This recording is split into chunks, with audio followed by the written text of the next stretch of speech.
नमस्कार दोस्तों। फ्रेंड्स, आज मेरा ये मैसेज देशवासियों के लिए है और स्पेशली श्री नरेंद्र मोदी जी के लिए मैं कुछ कहना चाहता हूँ।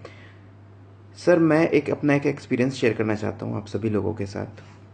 अभी पिछले दिनों मैं पिछले हफ्ते दुबई का प्लान मैं करके टूर पर गया और घूमने के पर्पज़ से गया, अपनी फैमिली के साथ गया। और दुबई का पहले जो मेरे माइंड में था कि मैं सोचता था कि दुबई में पता नहीं किस तरह से लोग बैठते होंगे, उठते होंगे। बहुत कुछ सुना था मैंने दुबई के बारे में और मैं जानना चाहता था, इस बारे में बहुत इच्छुक था कि ऐसा क्या है दुबई में जो हमारे इंडिया में नहीं है, हमारे भारत में नहीं है। तो हमने प्लान किया, हमने टिकट्स बुक की और हम वहाँ पर गए। पहले मैं सोचता था कि बहुत सारे अंग्रेज होंगे और दुबई के जो भी सऊदी के जो लोग होते हैं वो लोग होंगे वहाँ पे बहुत सारे।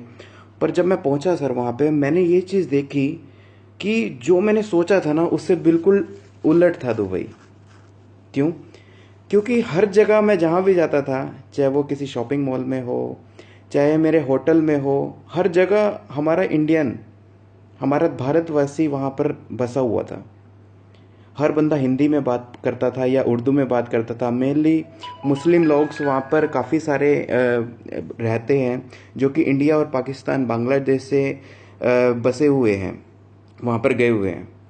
तो सर वहाँ पे कुछ एक्सपीरियंस मैं शेयर करना चाहता हूँ कि ऐसा मैंने क्या अलग से फील किया और यहाँ पर नहीं होता। जो सर, जो हम लोगों ने स्वच्छ भारत अभियान चलाया हुआ है, उस अभियान का एक बहुत बड़ा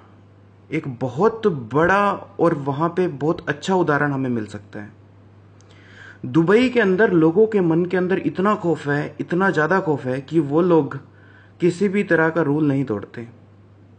ऐसा नहीं है कि लोगों को मतलब लोगों के अंदर रूल तोड़ना नहीं आता है। ऐसा भी नहीं है कि वहाँ पे जो इंडियंस गए हुए हैं वो उनमें कुछ अलग वैरायटी होगी। हम आम इंडियन, अगर मैं आज इंडिया में रहता हूँ तो मतलब इंडिया में मुझे ऐसा फील होता है कई बार कि कोई बात नहीं, मैं यहाँ पे कुछ भी थोड़ा बहुत कूड़ा फेंक देता हूँ। पर वहाँ पर जब मैं गया तो वहाँ पे लोगों ने पहले ही बताया हुआ था कि यार अगर आप कूड़ा फेंकोगे या आप कुछ भी सड़क पे फेंकोगे या ट्रैफिक रूल तोड़ोगे ना तो आपको जेल भी हो सकती है या आपको बहुत मोटा फाइन भी हो सकता है। तो इसी सोच से मैं डर गया और मैंने ना तो वहाँ पे किसी भी तरह का कूड़ा फेंका और ना ही मैंने वहाँ पे कोई ट्रैफिक रूल तोड़ा। और जितने भी लोग थे, स्पेशली पैदल चलने वाले, जब हम सड़क पार करते हैं ना, हमारे इंडिया में क्या होता है कि जब हम सड़क पार करते हैं तो कोई भी अगर गाड़ी आने वाली होती है तो गाड़ी वाले को हम पहले भेजते हैं कि सड़क पार करे ताकि उसके बाद हम सड़क पार कर सकें। पर वहाँ पे स्पेशली लाइट्स होती है। जब हम पैदल चलते हैं, लाइट्स जैसे ऑन होती है उससे पहले ही गाड़ियाँ रुक जाती है, सभी की सभी। और गाड़ियां तब तक नहीं चलती जब तक पैदल यात्री खत्म ना हो जाए, बेशक उनकी ग्रीन लाइट भी हो जाए। ठीक है सर, ये चेंज हमारे इंडिया में भी हो सकता है और ये कोई बहुत बड़ी बात नहीं है। वहाँ की गवर्नमेंट ने लोगों के मन के अंदर इतना इतना ज़्यादा सख्त रूल डाला हुआ है, इतने बड़े बड़े फाइन उनके ऊपर लगते हैं अगर वो रूल तोड़ते हैं, कि वो लोग रूल तोड़ते ही नहीं। एक एग्जांपल और बताता हूँ। दो लोग सड़क पर लड़ रहे थे, हम जब बाजार में शॉपिंग कर रहे थे तो दो लोग सड़क पर लड़ भी नहीं रहे थे, उन्होंने एक दूसरे का कॉलर पकड़ लिया। उन्होंने एक दूसरे का कॉलर पकड़ा तो आसपास भीड़ जमा हो गई और विद इन 5 मिनट्स, आप नहीं मानोगे कि 5 मिनट के अंदर अंदर 3 जिप्सी पुलिस वालों की आ गई, एक इधर से, एक उधर से, एक पीछे से, और उन दोनों को उठाकर ले गई। मतलब इतना इंस्टेंट एक्शन, इतना क्विक रिप्लाई वहाँ की पुलिस की तरफ से। मतलब लोगों के अंदर एक एक खौफ भी रहता है कि यार हम रूल ना तोड़े, अगर हम कोई भी गलत काम करेंगे तो हमें पुलिस पकड़ के ले जा सकती है। इसलिए वहाँ पर ना तो वहाँ पर क्राइम है सर, और वहाँ पे सड़कें इतनी क्लीन है, वहाँ पे ट्रैफिक रूल्स हर 100% लोग माने जाते हैं। ये सभी चीज़ें हमारे इंडिया में भी हो सकती है। आज मैं यही राय आपके साथ अपनी शेयर करना चाहता हूँ कि सर कुछ सख्त से सख्त रूल बनाए जाए इंडिया में। सख्त रूल मानने वाली दुनिया है। मतलब हमारे भारतवासी हर देश में है।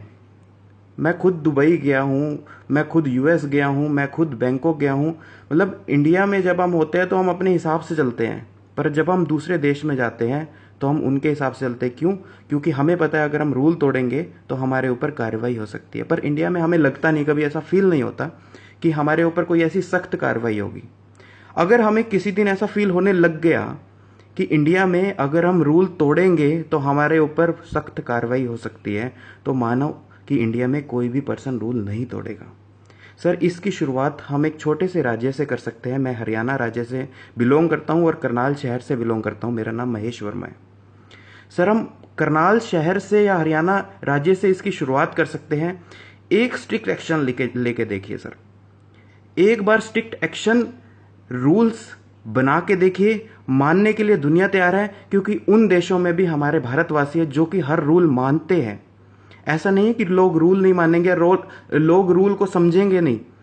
जब मैं दुबई गया तो उससे पहले मुझे रूल नहीं पते थे। जब मैं वहां पहुंचा एक एक करके मुझे रूल पता लग गए। 2 से 3 दिन में, मैक्सिमम 1 वीक के अंदर हर पर्सन रूल जान जाता है। तो सर, मैं आपसे यही रिक्वेस्ट करूंगा, लोगों के लिए सख्त से सख्त ट्रैफिक रूल बनाए जाए। लोगों के लिए सख्त से सख्त जो रूल्स बनाए जाएंगे तो उसी से ही हमारा स्वच्छ भारत अभियान कामयाब हो पाएगा। नहीं तो लोग इसी तरह से सड़क पर कूड़ा डालते रहेंगे, इसी तरह से सड़क पार करते रहेंगे, इसी तरह से एक्सीडेंट्स होते रहेंगे। दुबई के अंदर एक्सीडेंट की रेशो बहुत कम है, बहुत ज़्यादा। अगर हम परसेंटेज की अगर हम कंपेयर करें तो वहाँ पर क्राइम, गवर्नमेंट बोलती है कि 0% क्राइम है। 0% का मतलब होता है सर 0% क्राइम। अगर सोचिए हमारे भारत में भी ऐसा हो जाए तो कैसा होगा। और सिर्फ इसीलिए क्योंकि वहाँ के लोगों में खौफ है, गवर्नमेंट का खौफ। जब तक डर नहीं होगा दिल के अंदर, तब तक लोग नहीं मानेंगे सर। हमने प्यार से बहुत समझा लिया, हमने बहुत मान लिया, पर सर अब प्यार अपनी जगह है पर एक्शन अपनी जगह है। सर, थोड़ा सा स्ट्रिक्ट हो जाए, आपका दिल बहुत नरम है। Thank you sir. जय हिंद, जय भारत।